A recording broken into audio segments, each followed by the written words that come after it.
পিঠে পায়েস পছন্দ করে না এরকম খুব কম মানুষই আছে। তবে শীতকালে পিঠে পায়েসটা খেতে বেশি ভালো লাগে। আজ পাটিসাপটা বানাচ্ছি, সেটাই তোমাদের সাথে শেয়ার করছি। ১ কাপ মতো সুজি নিয়েছি আর ১.৫ কাপ দুধ দিয়ে আমি সুজিটাকে আধ ঘন্টা ভিজিয়ে রেখেছিলাম। তারপরে আমি ওই ১ কাপ মতো ময়দা দিলাম, হাফ কাপ দিয়ে দিলাম চালের গুঁড়ো আর একটু মিষ্টির জন্য দিয়ে দিয়েছি খেজুরের গুড়।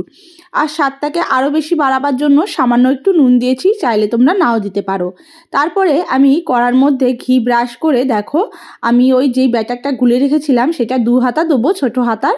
তারপরে যখন একদিকটা গোলা রুটির ভালো করে শুকিয়ে আসবে, তারপরে কিন্তু পুরটা দিয়ে যেরকম পাটিসাপটা তৈরি করে সেরকমভাবে তৈরি করে নেবো। আমি আবার একটু শাঁখা শাঁখা মতো পছন্দ করি, তাই শাঁখা শাঁখা মতো করলাম, যাতে একটু এপাশ ওপাশ দুপাশেই একটু যেন গায়ে রঙটা হয়। কেমন লাগলো আজকের এই পাটিসাপটা অবশ্যই জানিও। ভালো লাগলে লাইক, কমেন্ট, শেয়ার আর সাবস্ক্রাইব করে পাশে থেকো।